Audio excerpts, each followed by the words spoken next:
Alors je crois qu'il y a cette expérience qu'il a vécue dans son corps, mais assez brièvement, puisqu'il a assez vite été mis de côté des combattants actifs. Mais d'après ce que j'ai pu entendre de gens qui en savent bien plus sur Céline que moi, il y a aussi dans cette haine qu'il a développée plus tard une aigreur extrêmement violente de n'avoir pas été publiée, de n'avoir pas été suivie et saluée comme il l'aurait voulu.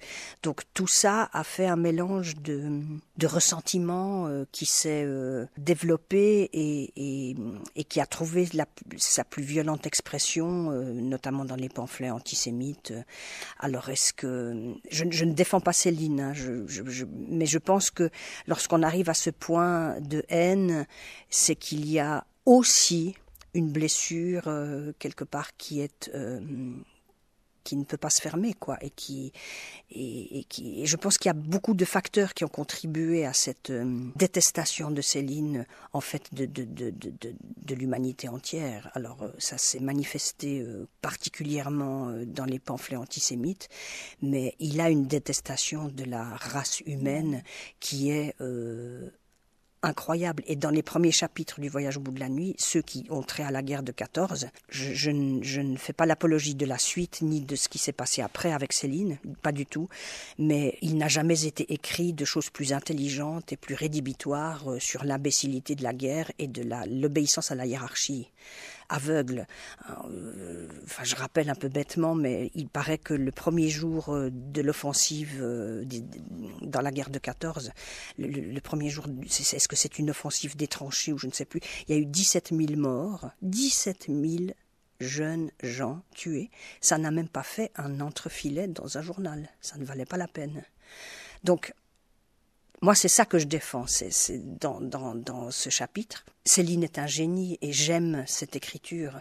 Alors, je ne sais pas si j'aime cet homme, je ne l'ai pas connu, mais j'aime Céline à travers, en tout cas, cette écriture-là. Pour le reste, il ne m'appartient pas de polémiquer, mais je suis bien consciente qu'il n'a pas été à la hauteur de l'humanisme qu'on aurait pu imaginer d'un aussi grand génie. Maintenant, l'histoire des pamphlets antisémites, je fais juste un... Lui-même ne voulait pas qu'on les republie, donc voilà. Après, c'est des histoires de sous et blabli blabla. Mais lui-même ne voulait pas qu'on les republie un jour, donc je ne sais pas, je pense pas qu'il a regretté de les avoir écrits, c'est pas ça, mais voilà, c'est un autre épisode. Je suis là pour dire combien il est urgent et toujours actuel de dire combien l'imbécilité du manque de libre arbitre chez l'être humain est capable du pire. Ça peut être la guerre, ça peut être des courants politiques, religieux, tout ce qu'on veut. Comment le fait d'obéir toujours aux ordres peut mener vraiment à la décadence d'une civilisation. Et c'est ce qui se passe dans la Première Guerre et ce qui se passe dans la Deuxième. La phrase de l'avant-dernier chapitre, il dit « Déjà notre paix hargneuse faisait dans la guerre même ses semences », c'est la guerre de 39. Et c'est extraordinaire cette phrase, notre paix hargneuse. Il s'est bien agi de ça. Voilà. Cet amour que vous avez pour cette écriture, c'est ce qui vous a fait accepter ce rôle, le rôle d'un homme pour une femme. Oui. Quand on découvre le programme et qu'on voit que Céline va être interprétée par une comédienne. Bardamu, pas Céline, c'est Bardamu. C'est pas tout à fait la même chose tout de même. Mais Céline, ça, comment dire, il s'inspire de ce qu'il a vécu, mais il invente vraiment le personnage de Bardamu.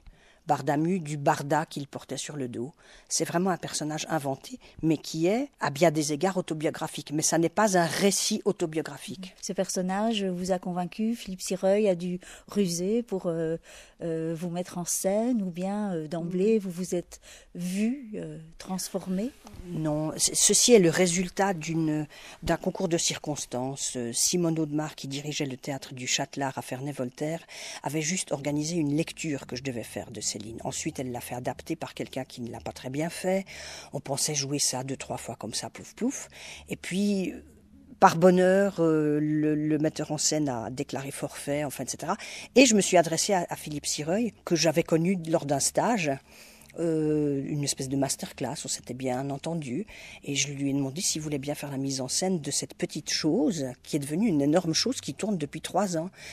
Et moi, j'avais une imagination de comédienne un peu bornée. Je m'étais imaginé que je pourrais jouer une marraine de guerre qui témoignerait devant un tas de pommes de terre, des pluches de pommes de terre, enfin, je sais pas, quelque chose une action concrète, mais que je pourrais, en tant que femme, témoigner pour ces jeunes hommes. Et à la première lecture, le premier jour, Philippe m'a dit « Mais non, ça va pas. Tu dois devenir Bardamu ». Donc le lendemain, on a trouvé un chapeau, un costume, et on s'y est mis. Et il m'a guidée dans la voix basse, et ça a mis... voilà, et c'est comme ça que c'est devenu Bardamu. Et ça devait être joué 6 fois au Théâtre du Châtelet à Ferney. Ensuite, ça a été repris à la Comédie de Genève 2 ans d'affilée. Ça a tourné à Bruxelles 2 années d'affilée. Et pouf, me voilà. Mais au départ, c'était un petit projet. Cette écriture-là, ce texte que vous partagez aujourd'hui, il est extrêmement contemporain. Absolument, absolument. Dans sa violence, dans l'exacte précision de chaque mot. On ne peut pas changer un mot. Chaque mot dit exactement ce qu'il faut et n'est pas superflu. Pour moi, c'est une écriture chirurgicale. Tout est absolument nécessaire dans le déroulé de la phrase. C'est extraordinaire. On n'a pas fait mieux depuis, je trouve. C'est comme épurer. Oui. Comme débarrasser de ces artifices, absolument, de ces aspérités pour donner quelque chose de lisse qui va couler de manière fluide. Absolument, il n'y a pas d'affaîtrie, il n'y a rien. Tout est essentiel. Il n'y a pas d'ornement. C'est une langue qui est crachée du fond du ventre et très travaillée. C'est une langue très travaillée et en tant que comédien ou comédienne, il faut la travailler dans la diction intensément. Mais c'est une langue essentielle, c'est-à-dire qu'elle n'a aucun artifice. Enfin oui, elle est artificielle, c'est une langue artificielle, mais elle n'a pas de superflu. C'est une langue de la viande. Voilà, c'est une langue de la viande. Il n'y a pas de nerfs, c'est du filet. C'est joli.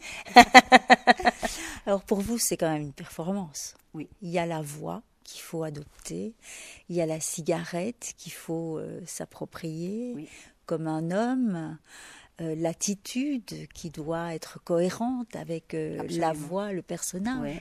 Absolument. Ça a été, en tout cas lors de la première année de répétition en 2014, ça a été un travail. On travaillait 4 heures par jour, et moi je travaillais chez moi 8 heures par jour, quoi. Vraiment. Pour que la voix trouve sa place, etc. Maintenant, le cerveau sait où se trouve la voix. Le corps est voûté, je retrouve il est métabolisé, le personnage, mais il a fallu beaucoup de temps. Enfin, il m'a fallu énormément travailler pour qu'il soit crédible vite. Alors, ce sont des gestes qu'on imagine bien à cette époque. La petite tabatière, oui, avec la cigarette qu'on roule, oui, la manière de la tenir, très masculine, il y a aussi tout ça. Je me suis inspirée des souvenirs que j'avais de mon papa, comme il tenait sa cigarette. Et c'était très important. Les soldats tenaient les cigarettes aussi comme ça parce que le rougeoiement de la cigarette était caché par la paume et on ne pouvait ainsi pas voir de la lumière d'une tranchée à l'autre. Et c'est comme ça qu'il se tirait dessus la nuit. C'est parce que tout d'un coup, il y en avait un qui tenait sa cigarette, notamment, pas que. Et que le rougeoiement de la cigarette, c'est ce qu'on voit à la fin quand le noir arrive, à la fin du spectacle. Le rougeoiement de la cigarette était une cible sur laquelle on pouvait tirer. C'est pour ça qu'il les tenait aussi comme ça à l'intérieur de la paume. Cette folie provoque chez vous, au moment où vous la racontez, et vous sentez un bouillonnement, il y a quelque chose de physique qui se passe? Il y a quelque chose de physiologique et c'est une espèce de libération parce qu'on a tous des démons et c'est plutôt bien de les faire sortir au théâtre que dans la vie civile, enfin dans la vie de tous les jours. Je ne sais pas si je suis particulièrement différente d'un autre comédien, mais j'ai une grande violence en moi, des grandes inquiétudes, des grands tourments. Je suis quelqu'un de très inquiet et ça me permet de... Bardamu me permet de parler de ça aussi. Oui, c'est vrai. Vous disiez tout à l'heure, je revoyais mon papa ou mon grand-père. Vous avez connu dans votre entourage où on vous a raconté des histoires de guerre. Est-ce qu'il y a eu une résonance? Mon grand-père paternel était polonais. Il s'est engagé auprès de l'armée libre dans la résistance française et il a été fusillé par les nazis après avoir été torturé 6 mois sans avoir balancé un nom de son réseau. Il était chef d'un réseau de résistance et j'ai été très intensément nourrie de ses récits. Et c'est un petit peu pour lui que je joue ça aussi. Merci voilà. beaucoup. Mais merci à vous.